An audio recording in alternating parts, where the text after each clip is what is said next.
Now available on Tata Sky channel number 526.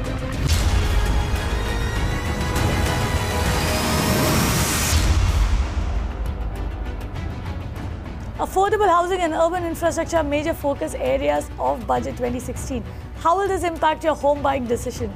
How will it impact investments that you plan to make in real estate? If you have any questions along these lines, call, email or tweet to me now. We'll get you all the answers on Property Hotline today. We're joined by two very special guests to answer your questions. We have Jayashree Kurup, who heads content and research at magicbricks.com. Jayashree is joining me from Delhi. And in our Mumbai studio is Amit Goenka, MD and CEO of Nisus Finance. Welcome to the show, both of you. Thank you. Let's start. We have a caller who's already called in with a query. Anand, welcome to Property Hotline. Go ahead with your question. Thank you, Kavita. Can you hear me? Yes, Anand, loud and clear. Tell us what's your question. My question is, my wife and I suffer from severe allergies, and we just cannot stand the Bangalore weather anymore. So we're planning to buy a house in a coastal area, preferably in Karnataka, like Udupi or Mangalore, failing which in Chennai, somewhere that is very close to the beach, for the sea weather. And so I was wondering if the experts can help me out. My budget is about 40 lakhs, stretchable to 50. And my preference is a 3 BHK, and my wife and I prefer to be in an apartment complex kind of environment. Okay, Anand, and how long are you willing to wait for this? Do you want a ready possession property, or are you willing to wait for some time? Willing to wait for some time, but some ready possession would also be the top of my priority. Okay, so that's Anand's question, Jayashree. Udupi, Mangalore or Chennai, 40 to 50 lakhs budget. He's looking for a 3 BHK. And these are also areas that could look to benefit from the Sagarmala project. Right, but it's very early in the stage. Since he's looking for self-use, then we can talk about Udupi and Mangalore. But if you are betting on the Sagarmala project and growth because of that, remember that infrastructure projects, especially ports projects, take a long while to begin. And, its impact on the upstream and downstream industries that happen, that takes at least 8 to 10 years if the project starts. And the Sagarmala project is currently in the conceptual stage. It has only been put up for public responses. So it is a while away. So if you're looking at Udupi or Mangalore because you like staying in those cities, yes, within your budget, we find that you can find properties there. But if you're looking at it from an investment point of view, I would say it's a very long-term investment.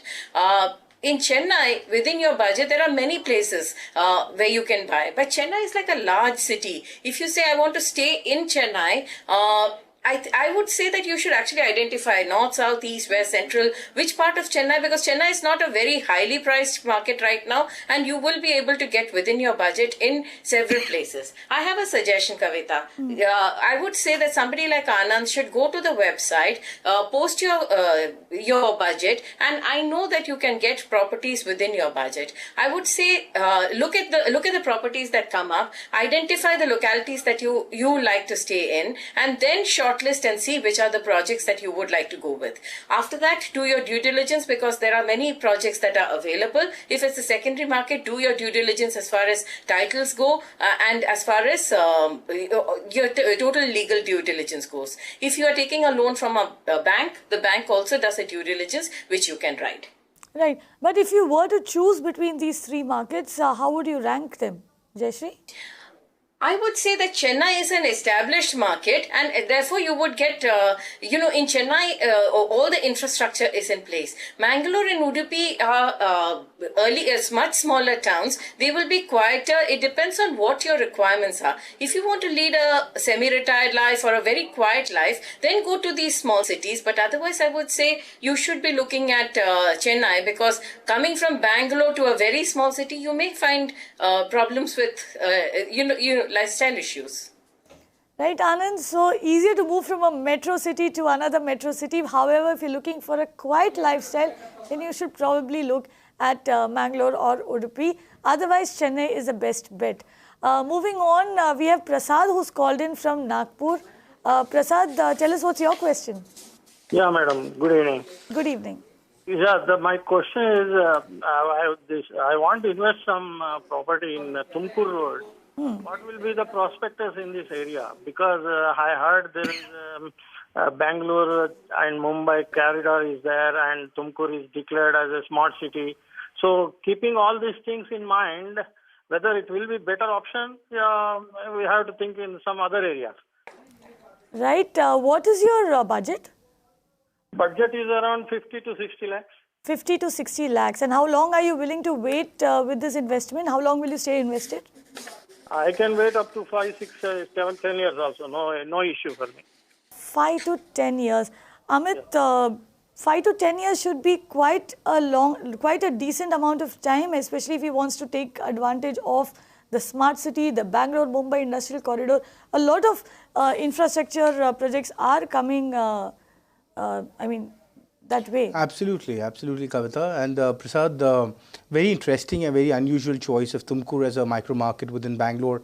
It is more known to be an industrial hub rather than the popular ITS hub that Bangalore is known for, which is a great thing because I do forecast, as I've mentioned in the past, that Bangalore's era to regain its limelight as an industrial belt and corridor has, I think, finally come. We ourselves have been looking at a large part of north to northeast Bangalore, which is more industrial in nature rather than the popular electronic city or other parts of south or southeast Bangalore. However, having said that, Tumkur again is still a very underdeveloped micro market compared to other parts of Bangalore. It is definitely as part of the industrial corridor, and given its potential to be a smart city, given its potential to transform itself into an industrial corridor, will see certain upsides over the next 5 to 7 years, provided that these industrial projects do take off and reach their potential in that period of time. But I do believe that the base is low in Tumkur. There are certain very, very good developers, including Sobha, as well as Salarpur Satwa, who've actually come up with projects in Tumkur, really targeting that segment of the population, looking at industrial belts. Fortunately, the price is also in the sub 5,000 range, whereas the average Bangalore price is at about 7,000 rupees. So effectively, you're buying below the median. Let me just interrupt you there. On your screen, Prasad, are the rates for Tumkur Road. If you can look at them, prices average around 5,744 rupees per square foot, like Amit said, and prices have run up 15% in the last 2 years, which means the area is doing quite well. And this is in a market where prices have largely remained flat. So 15% run up is really good. What do you say, Amit? Absolutely. I think a number of industrial projects have been announced. There's an entire Bangalore-Mumbai industrial corridor that actually runs to Tumkur.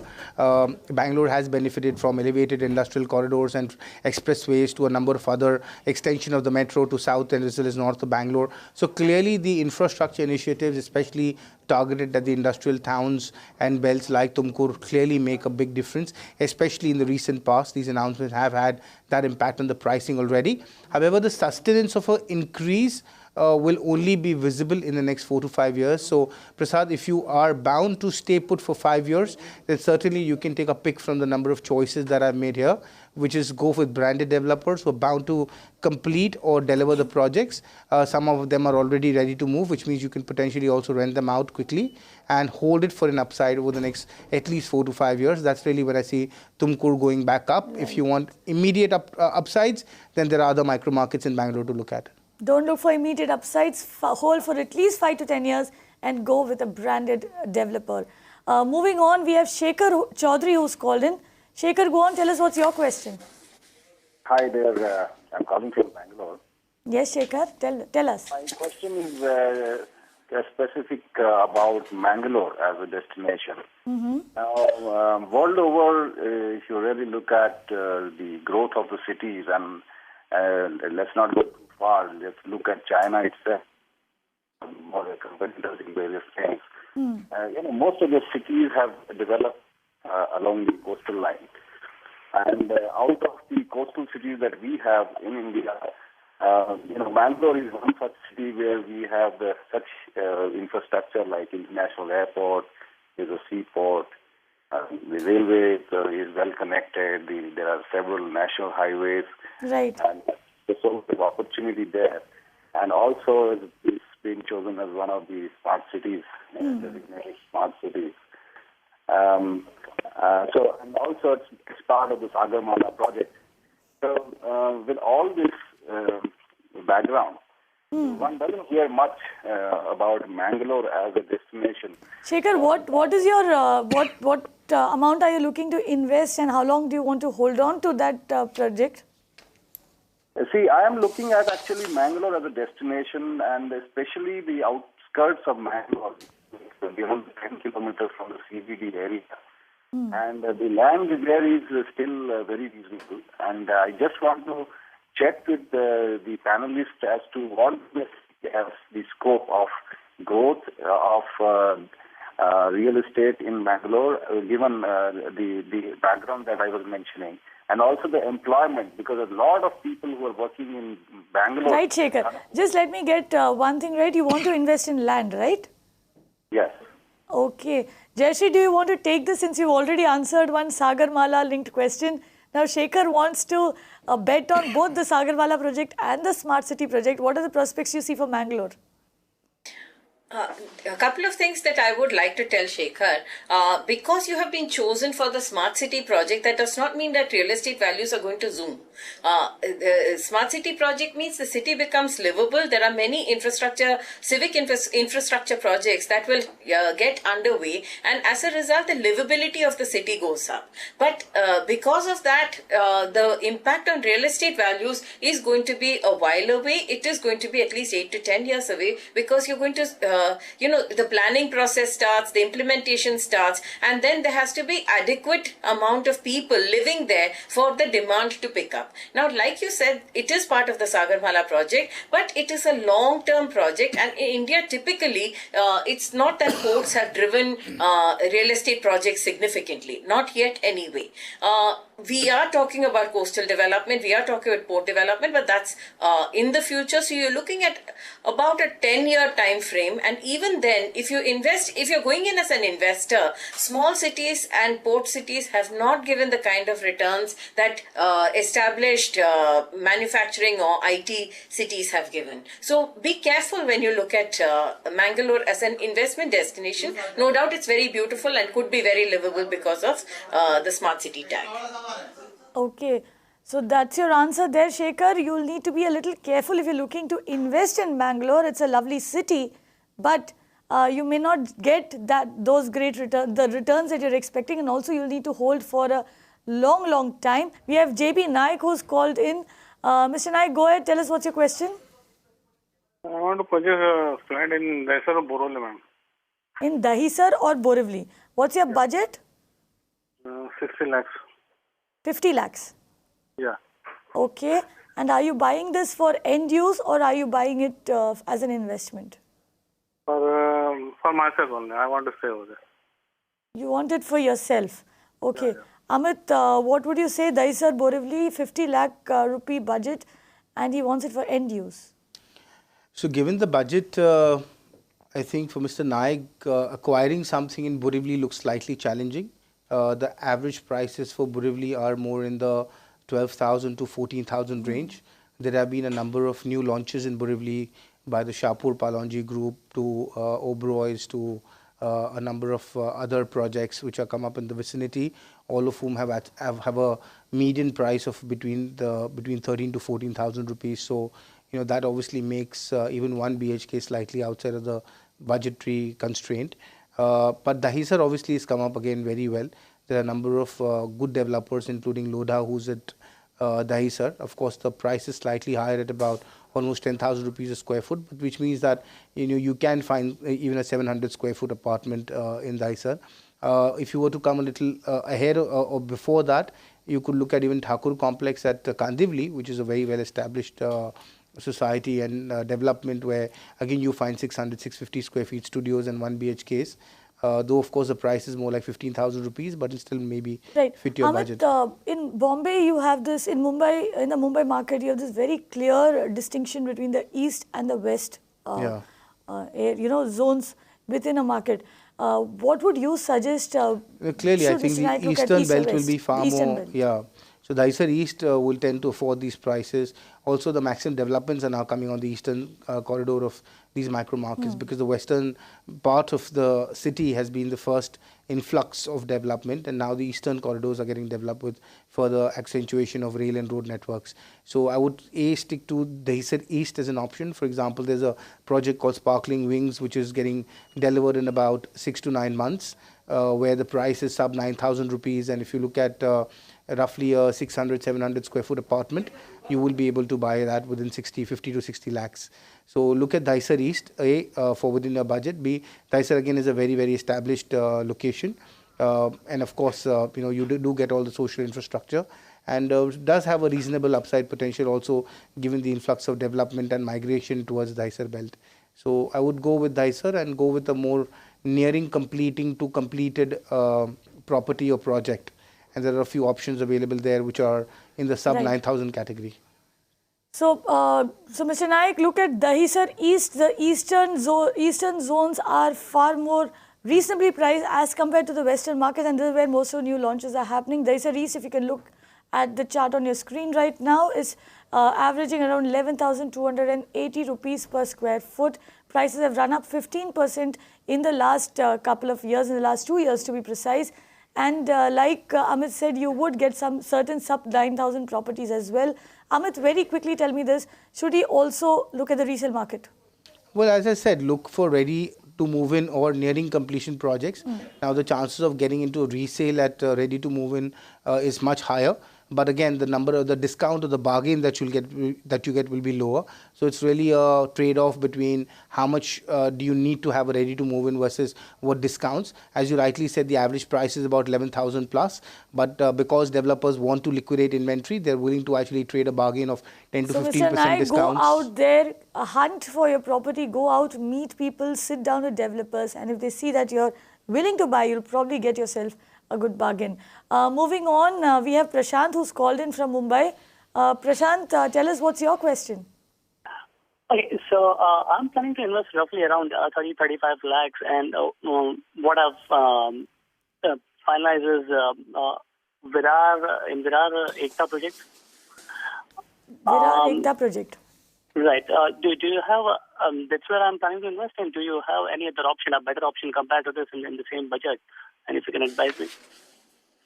Jayashree, do you want to take that one? He's zeroed in on Virar, the Ekta project in Virar. His budget is 30 to 35 lakh rupees, and he wants to know if you can give him any better options.